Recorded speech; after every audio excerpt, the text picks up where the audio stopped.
পেঁয়াজেরটা এলসির কত টাকা লেগেছে সেটা নেই, আলুরটার এইটা আছে, আলুর এইটা নেই, পেঁয়াজের এইটা আছে, এইটা নেই। রাইট, অন্ধকারের ভিতর রাখার জন্য 60 টাকা করে কিনে নিয়ে যে বিক্রি করছেন 120 টাকা। স্যার 120 টাকার নিচে কোনো পেঁয়াজ এই যে পেঁয়াজ নাই, সবাই তাই বলতেছে, কিচ্ছু লেখা নেই, শুধু টাকার অ্যামাউন্টটা লেখা আছে। উচিত ছিল এতক্ষণ পরে আপনার ব্রেন খুলেছে।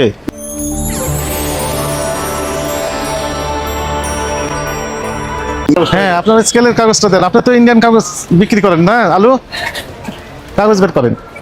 এইটা নেই, আলুর ক্ষেত্রে নেই, শুধু পেঁয়াজেরটা আছে। এটা সুবিধা কি? সুবিধা হচ্ছে এখানে লেখা আছে কত কেজি মানে ইন্ডিয়ান থেকে নিয়ে আসছে, এখানে গ্রস ওয়েট, নেট ওয়েট সব লেখা আছে। নেট ওয়েট আমরা বের করতে পারলাম, আর এখানে লেখা আছে টাকা কত লেগেছে। এই টাকাতে ভাগ দিলে কত কেজি পড়েছে সেটা একটু স্পষ্ট বোঝা যায়। ওনারা অস্পষ্ট আমাদের অন্ধকারে রাখার জন্য এই হয় এইটা রাখেন না, অথবা এটা যে কোনো একটা রাখবেন না। আমাদের যে এটা দিচ্ছে যে হলুদটা দেন, হলুদটাতে ভাই এক্ষুনি তৈরি করা যায় তো, হাতেও লিখতে পারবেন, এখানে হাতে লেখা রাইট, এটা অ্যাকসেপ্টেবল হবে না। দেখেন পেঁয়াজেরটা এলসির কত টাকা লেগেছে সেটা নেই, আলুরটার এইটা আছে, আলুর এইটা নেই, পেঁয়াজের এইটা আছে, এইটা নেই। রাইট, অন্ধকারের ভিতর রাখার জন্য।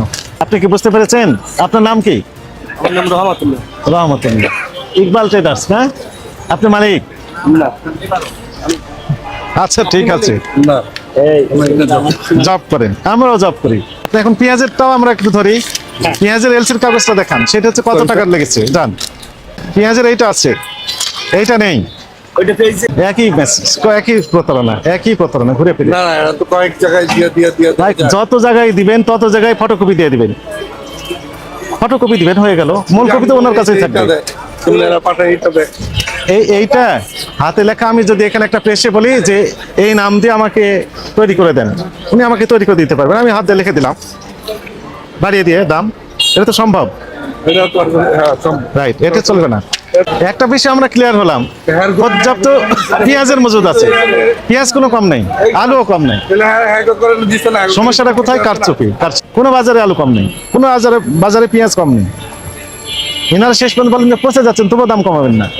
আমাদের রেট দিচ্ছে যে আপনি 55 পারবেন, এই যে আমরা লেখা বিক্রি করতেছি এই 53 থেকে 55। ওই পাশে একই আলু তো, একই আলু না আপনার? উনি তো 57 লিখেছেন যে, সেটা আমি বলতে পারবো। তাহলে উনি কিভাবে পেমেন্ট দিবেন? সে ওই যে সেম পেমেন্ট তার তো ব্যাংকে দেয়, তারা নিয়ে যাবে। তাহলে উনি 54 টাকা দিবেন আর উনি নিচ্ছেন 57 টাকা। এই দেখেন আমাদের এখানে কেজি 3 টাকা করে অতিরিক্ত নিচ্ছেন, কেজি লেখা আছে। অথচ আপনারা বললেন কি কমিশন। আমি ব্যস্ত আছি, আমি লেখা না, তাহলে উনি 57 লিখেছেন, আমার কাছে এখন উনি যদি 100 টাকা লেখে এটা তার ব্যক্তিগত ব্যাপার। না, তাহলে উনি কিভাবে পেমেন্ট দিবেন? উনি দিবেন কিভাবে? ওই কর্নারের দোকান উনিও সেম প্রাইস, জানেন তো, বেশি রাখার কোনো কারোদের সিস্টেম নাই। 57 তো এখনো লেখা আছে, 57 সে বেচবে কেন? তাহলে কি উনি ঠিক করতেছেন? না, এটা অন্যায় করতেছে, অন্যায় করছেন, তাহলে তো ওনার দণ্ড দেওয়া উচিত। এটা অবশ্যই অন্যায় হচ্ছে। না, উনি তার তো ব্যাপারে আমাদের রেট দিয়ে গেছে 52 টাকার খরচ, 11,000 টাকা ভাড়া, আমার 76 বস্তায়, আর আমার কমিশন রেখে লেবার খরচ রেখে বাদ বাকিটা আমার কমিশন শেষ। এটা সেটা পিস পোস্ট। হ্যাঁ, আমাদের কমিশন ফিক্স। আমার না, শুধু এই প্রত্যেকটা আরো কমিশন ফিক্স। তাহলে বেশি দামে বিক্রি করতেছেন কেন? উনি কত করে বিক্রি করছেন এনার কাছে? 60 টাকা বিক্রি করছি। 60 টাকা করে পেঁয়াজ বিক্রি করেছেন। কথা শুনে উনি বলতেছেন 60 টাকা করে কেজি দরে পেঁয়াজ বিক্রি করেছেন। কার কাছে বিক্রি করেছেন? এই যে জাকির। জাকির। উনি কোথায় বসেন? টাউন দিয়ে। কাউন দিয়াতে বসেন। 60 টাকা কি বিক্রি করছেন? পেঁয়াজ বিক্রি করছেন। এনার বক্তব্য হচ্ছে এটা, কিন্তু আমাদের কাছে তথ্য হচ্ছে যে কি বিক্রি করছেন সেই কথা লেখা নেই। এখন ওই জাকির সাহেবকে আমরা যদি বলি যে আপনি উনি কত করে বিক্রি করছেন, আপনার কাছে আইডিয়া আছে? তথ্য আছে? তথ্য নাই। দেখবেন যে এই পেঁয়াজ বিক্রি করছেন 120 টাকা করে। না, এটা বিক্রি করতে পারবেন না। আবার পারবেন না মানে? এটা একদম ছোট পেঁয়াজ, 60 টাকা করে কিনে যে বিক্রি করছেন 120 টাকা। স্যার 120 টাকার নিচে কোনো পেঁয়াজ এই যে পেঁয়াজ নাই, সবাই তাই বলতেছে। পেঁয়াজ স্যার আপনি কিনতে আমি নিজেই তো কিনলাম, হাফ কেজি পেঁয়াজ কিনেছে 120 টাকা করে। না, তাহলে আপনি এখানে লেখা দিচ্ছেন না কেন? শুনেন, তার নাম ঠিকানা লিখছেন না কেন এবং কন্ট্যাক্ট নাম্বার দিচ্ছেন না কেন? কি বিক্রি করেছেন সেটা লিখলেন না কেন? এখানে যদি আপনি লিখতেন পেঁয়াজ বিক্রি করেছেন, তাহলে আমি এই জাকির সাহেবের কার্যক্রম মনিটরিং করে পারতাম, আমার জন্য সহজ হতো। উনি কোথায় বসেন সেটা যদি লিখতেন, তাহলে আমি ধরতে পারতাম যে আপনি 60 টাকা করে কেজি কিনেছেন পেঁয়াজ, 120 টাকা বিক্রি করছেন কেন বলেন। উনি বলতেন যে না, ভুল হয়ে গেছে। এখন তাহলে একটা যৌক্তিক লাভ রেখে বিক্রি করতেন, কিন্তু উনি তো অযৌক্তিক লাভ রেখে বিক্রি করতেছেন। শুনেন, আমি বলি ভাই, আমি আপনার নাম কি? এখানে যত লোকজন আছে শুধু ব্যবসায়ী বাদে, যে না আপনার এই লাইনে ব্যবসা করে ইনারা বাদে, যে কাউকে জিজ্ঞাসা করেন, যদি কেউ যদি বলে যে 100 নিচে বা 100 টাকা করে বিক্রি হচ্ছে, আমি কিনছি আলু পেঁয়াজ 125 টাকা। কেউ বলবে বলবে না যে আপনার এটা বিক্রি হচ্ছে কোথাও। নাম্বারে 150 টাকা করে দেখি, এখানে আসছে যে একটু কমই কিনবো, আর আচ্ছা, না। এখানে এসে দেখি যে 120 টাকা। তা আপনি বিক্রি করলেন 60 টাকা, আপনাকে আমরা স্যালুট দিই, ভালো কথা। এখানে লিখে দেন যে পেঁয়াজ বিক্রি করলাম আমি 160 টাকা কেজি, এখানে লিখে দেন যে জাকির সাহেবের ঠিকানা এই, জাকির সাহেবের কন্ট্যাক্ট নাম্বার এখানে, তাহলে আমরা তার কার্যক্রম একটু মনিটরিং করে পারতাম, জনগণ সুফল পেত। স্যার দেখা যায় ঠিকানাটা দিতে বলেন, অথবা আমরা পরিচিত নামটা ভাই নামটা কি জানি ঠিক আছে, আসলে ভাই আরে এক বছর কি বিক্রি করলেন সেটা লিখলেন না, কথা আপনি সব কোথায় বসেন উনি সেটা নেই, কি বিক্রি অ্যাকাউন্ট দিয়ে বসে ভাই, ঠিকানাটা লাগে। কন্ট্যাক্ট নাম্বার লিখে দিলে সুবিধা হতো আমাদের জন্য। হ্যাঁ কথা ঠিক। মোবাইল, এখন তো সবার মোবাইল ফোন আছে, আছে না? মোবাইল ফোন সবার আছে। এগুলো আপনাদের বিক্রি পরে কত? এটা কি পিএস কিন্তু আপনারা চিনবেন, আমরা তো চিনব। খরচ 125 টাকা। 125 টাকা। ওই যে 128 আপনি টাকা কিনবেন, এই বস্তাটা খুললে 2 কেজি বেটার লস আছে, বাসে খরচ আছে। আপনি 38 টাকা কিনবেন বললেন, তো এই একটা লোক নেয় তাকে একটা হিসাব আপনি দেখবেন না, এই বস্তাটা আচ্ছা, খুললে ঠিক আছে, ওটা ধরলাম আমরা, ঠিক আছে। বাইরে না, এই পচাটা তো ফালাইবো, আপনি তো বলতেছেন আমার সাথে কথা বলেন, শুনেন শুনেন, তর্ক করেন না আমার সাথে। ওটা কোনো ব্যাপার না। তাহলে এই যে ক্যাশ মেমো আপনি লিখেছেন, এটা কি ভুল করেছেন না ঠিক করেছেন? এখানে লিখে দিয়েছেন পেঁয়াজ 87 মানে কি? 87 মানে পেঁয়াজ। তাহলে এখন আমাদের নতুন ভাবে লেখাপড়া করতে হবে। না না 87 মানে পেঁয়াজ, 87 মানে পেঁয়াজ 87 মানে তো আলু হতে পারে। না, আলুটা লেখা আছে। আবার কথা বলেন, 87 মানে কি? 87 মানে কি? এটা জাস্ট একটা সংখ্যা মাত্র। সংখ্যা মাত্র। এখানে স্পষ্ট লিখে দেন পেঁয়াজ, তারপর পেঁয়াজ বললেই তো হবে না, দেশি পেঁয়াজ নেই বিদেশি পেঁয়াজ সেটা লিখে দিতে হবে। আপনি এলসি পেঁয়াজ লিখে দেন, ইন্ডিয়ান পেঁয়াজ অথবা আমাদের দেশের পেঁয়াজ সেটা লিখে দেন, সমস্যা হবে লিখে দিতে? না। এখন থেকে লিখবেন। অবশ্যই আর এলসির কাগজপত্র তো নেই, সবকিছু মিলে আপনার কি ভুল হয়েছে না ঠিক করেছেন? এখন আপনি কি ভুল করেছেন? এখন আমাদের যে দিল না, এখন আমরা কি করবো? হয়তো আমরা নামানো বন্ধ করবো, কারণ আমার দিয়েছে 76 বস্তা, সে আমাদের যদি মূল কাগজ দিত আমরা ওই কাগজ আলাদাভাবে একটা ইয়ে নিয়ে নেবেন, আপনার 76 বস্তা বুঝতে পারবেন। আলাদা কপি নিয়ে নেবেন। আপনারা সবাই ঢাকা মহানগরে কয়টা পেঁয়াজ আলুর আড়ত আছে বলেন তো? এটা আমি ঠিক বলবো।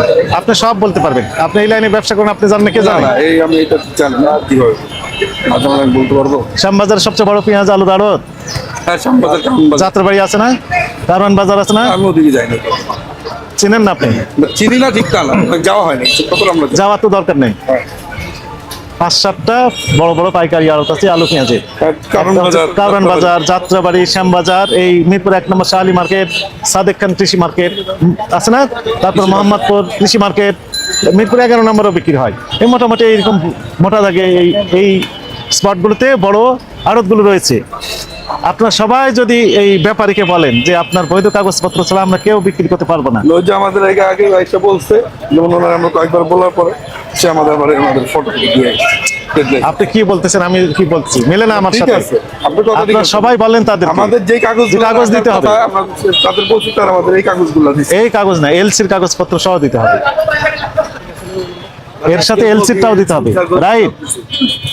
তার সাথে এটা থাকবে, তার সাথে এটা যেহেতু থাকবে। এটা বলছেন, আমরা এটা আবার বলবো যে আমাদের এলসি কাগজে দিতে হবে, হ্যাঁ, এটার সাথে এলসির কাগজটা দিতে হবে। কারণ এর আগে তো বলে যাচ্ছে বন্ধ করে। না, আমরা বেচবো না, আমরা বেচবো উনি না। কার কাছে বিক্রি করবেন তাহলে? হ্যাঁ? উনি কার কাছে বিক্রি করবেন? উনি 4 কেজি বিক্রি করে তার ব্যক্তিগত ব্যাপার, সেটা তো আর আমরা করবো না। আমরা তার সাথে কথা বলবো। যেমন সে এই যে এটা কয়েকদিন বলার পর দিছে, আরেকজন স্যার আসছিল, হ্যাঁ। সে বলছে যে যারা করে তাদের ট্রেড লাইসেন্স নিতে হবে, সে বলে গেছে যে ট্রেড লাইসেন্স আপনারা সংগ্রহ করবেন। আমরা বলার কারণে সে আমাদের এই কপিটা দিছে। দেখেন তো, আমার কাছে মনে হয়েছে যে 84 তুমি কি আমদানি করো? জি, উনি আমাদের পিএইচ দিছে আলু। উনি আমদানি করো? হ্যাঁ, উনি ইন্ডিয়ান, এই যে আমাদের পেঁয়াজ আলু দিছে। কি মুশকিল। আমার কাছে যেটা মনে হলো, এই আপনাদের শুনেন আপনাদের কোঅপারেশন না করার কারণে মূলত এই আলু পেঁয়াজের দাম ভোক্তারা ন্যায্য মূল্যে পাচ্ছে না, যৌক্তিক মূল্যে পাচ্ছে না। কারণ আমি দেখলাম যে আপনি 64 টাকায় বিক্রি করেছেন, 85 টাকায় বিক্রি করেছেন, 80 টাকায় পেঁয়াজ বিক্রি করেছেন, হ্যাঁ। তাই না? এগুলো দামে বিক্রি করেছেন তো, কিন্তু আপনি যে লিখে দিচ্ছেন না যে কি বিক্রি করেছেন। যেমন এই যে এলচি, হ্যাঁ, এই স্পষ্ট লিখে দিচ্ছেন না, এই যে কি বিক্রি করেছেন, এটা 80 টাকা করে। এলচি, এলচি। কি এলসি মানে কি? এলসি মানে ইন্ডিয়ান ইন্ডিয়ান মানে কি বিক্রি করছেন ইন্ডিয়ান? পেঁয়াজ আসছে ইন্ডিয়া থেকে, আলু আসছে, কি বিক্রি করছেন এটা? পেঁয়াজ বিক্রি। পেঁয়াজ তো লিখে দেন, পেঁয়াজ 80 টাকা কেজি। না ঠিক আছে, এটা এই 80 টাকা কেজির পেঁয়াজ মানে পেঁয়াজ 20 টাকা লাভ সহ 100 টাকার বেশি যাওয়ার কথা নয় হপ্তা পর্যায়ে, কিন্তু কোথাও বিক্রি হচ্ছে সর্বোচ্চ হচ্ছে না। 90 টাকা বিক্রি করলেন। এই যে দেখেন, কারণ আপনারা না, লেখা দিচ্ছেন, দেখেন বিক্রি করলে আপনি কার কাছে বিক্রি করেছেন লেখা আছে, বলেন তো কি বিক্রি করেছেন সেটা লেখা আছে? নেই, কিচ্ছু লেখা নেই, শুধু টাকার অ্যামাউন্টটা লেখা আছে। এলসি লেখা এখানে পেঁয়াজ লেখা উচিত। উচিত ছিল এতক্ষণ পরে আপনার ব্রেন খুলেছে। না সেটা তো বললাম, ওই যে আমরা ওইভাবে লেখা আসছে, এটা একটা ইউজ ছিল। হ্যাঁ, এটা আমাদের ভুল হয়েছে, অভ্যাসটা জাস্ট চেঞ্জ। এই যে মনে করেন আপনি সর্বোচ্চ আমরা দেখলাম 80 বিক্রি করেছেন, ওই যে 60-64 দেখলাম। না ওইটা ছোট পেঁয়াজ। ভাই ছোট পেঁয়াজে আমি কিনবো, আমাকে দেন, আমি কি 60 টাকা 80 টাকা দিয়ে কিনবো? আমার কাস্টমার এটাই কিনতে চাই, সেটা তো 120 টাকা করে কিনা লাগছে তার। আপনার বোকামির কারণে আপনাদের 60 টাকারটা কিনে নিয়ে 80 টাকারটা কিনে নিয়ে একসাথে মিক্স করে 125 টাকা। আমি নিজে কিনেছি 120 টাকা করে, হাফ কেজি পেঁয়াজ কিনেছি গতদিন, 60 টাকা নিয়েছে, অথচ উনি বিক্রি করছেন শুধু 60 টাকা কেজি। কিন্তু লেখা দিচ্ছেন না যে পেঁয়াজ বিক্রি করেছেন, কার কাছে বিক্রি করছেন তার নাম ঠিকানা কিছু লেখা নাই। স্পষ্ট লেখা দিবেন কার কাছে বিক্রি করলেন। জসিম লেখেন, জসিম ওনার কোথায় দোকান, ওনার নাম এবং ঠিকানা, বাজারের নামটা লিখবেন, কোথায় উনি বসেন এবং ওনার কন্ট্যাক্ট নাম্বারটা লিখে দেন। কি বিক্রি করলেন সেইটা লিখে দেন, আলু না পেঁয়াজ, পেঁয়াজ বলতে ইন্ডিয়ান পেঁয়াজ না বাংলাদেশি পেঁয়াজ, তারপর রেট তো লেখাই আছে। আমরা এলসিটা গুলো তো ইন্ডিয়ান পেঁয়াজের ক্ষেত্রে লেখা। হ্যাঁ ভুল হয়েছে আমার, এটা উচিত ইন্ডিয়ান পেঁয়াজ লেখা। দেখেন তো এখানে এলসি ফেলসি কিছু লেখা আছে, সেটাও বোঝা যায়। কিছু লেখা নেই। ওনারও তো ঠিক তারিখ দেওয়া আছে, তারিখ দেওয়া আছে। তারিখ দিয়ে খুঁজবো কেমন আমরা? ঠিকানা দিবেন। বুঝেছেন? নামও লেখা নাই। আপনি যে বেশি দামে বিক্রি করতেন সেটা আমি বলতেছি না এখানে পেঁয়াজের ক্ষেত্রে, কিন্তু এই যে লেখেননি, কিছুই লেখেননি, এই কারণে মূলত আমাদের মনিটরিং করা সমস্যা হচ্ছে। ওনাদের কার্যক্রম যখন মনিটরিং করতে যাচ্ছি খুচরা পর্যায়ে, ওনারা বলেন যে আমরা এই মিরপুর 1 নম্বর থেকে নিয়ে আসছি, আমাদের রসিদ কিন্তু রসিদ দেয়নি এবং হাই রেটে নিয়ে আসছি, কত দামে 100 টাকা করে কিনে আসছি। তো ওনার তো কিছু শর্টিং আছে, শর্টিং করে আবার মনে করেন কিছু হয়তো কমে যেতে পারে, যেহেতু কাঁচামাল 120 টাকা বিক্রি করবে, এটা যৌক্তিক স্বাভাবিক ধরে আমরা চলে আসতেছি, কিন্তু ওনারা যে অযৌক্তিক লাভ করছেন, অযৌক্তিক লাভ চিন্তা করতে আমার 40 টাকা কেজি দিলাম। রাইট, 60 টাকা করে লাভ করছেন অনেকে, না ওই ভালোটা 80 টাকা, কিন্তু এটা অযৌক্তিক লাভ। রাইট। তাহলে এখন থেকে লিখে দিবেন, অবশ্যই লেখা। সবগুলো বিস্তারিত লিখে দিবেন। ইনশাআল্লাহ। আর ওই ব্যাপারীর ক্ষেত্রে বলবেন কি যে এলসির কাগজ সহ এই কাগজ থাকতে হবে। আমার মানে ওই যে এলসির যে এই কাগজটা, হ্যাঁ, 2টা কাগজ লাগবে এলসি, 2টা। দুইটাই লাগবে। ওয়েট মেশিনের প্রাইস, একটা হচ্ছে ওজন, ওজন। ডিজিটাল ওয়েট মেশিনের ওজন, এই যে এটা, এই ওজন আর ওইটা, এই দুইটাই থাকতে হবে। তার সাথে আপনার গাড়ি ভাড়া তো থাকবেই। গাড়ি ভাড়া আমাদের তো হ্যাঁ, আলাদা দেওয়া আছে। রাইট। কিন্তু স্যার এই যে আমাদের যখন ধরেন এই যে এইটার একটা সমাধান, যেমন আমাদের এখানে 270 বস্তা লেখা, এখানে আমার তো 76 বস্তা, তখন আমি কি কাগজ আপনি আলাদা, আপনি 76 নিলেন সেটাই লিখে নিবেন, 76 বস্তার এটা তো সমস্যা কোথায়? 70 বস্তা লেখা দিই। তাই তো, মানে আপনি 270 লিখলেন। ওনাদের এই ব্যাপারটা হচ্ছে সবগুলো মাল একসাথে আসে না, ভেঙে ভেঙে আসে। উনি টোটাল 276 বস্তা নিবে, তার মধ্যে আজকে 50 বস্তা আসবে। না এটা ওনারা দিয়ে আসে এভাবে না, এইটা আমার কনসার্ন না, কনসার্ন হচ্ছে ওই কাগজগুলো, ওইটা তো ব্যাপার না, ব্যাপার হচ্ছে কাগজ। যে কারণে ওইগুলো থাকলে হলো। এক জায়গায় দিছে আমাদেরকে। ফটোকপি রাখবেন, যতজন মাল নেবেন সবার জন্য এক সেট কাগজ আলাদা করে রেখে দিবেন। আপনার অপরাধ স্বীকার করেন, যে এটা আমার নাম লেখা। পাকা ক্যাশ মেমো প্লাস এলসির কাগজপত্র সবকিছু নিয়ে আপনার সমস্যা আছে, আমার আছে না নাম নাই? লেখা, হ্যাঁ সমস্যা, আছে, নাম লেখা উচিত। উচিত ছিল। like, share and subscribe.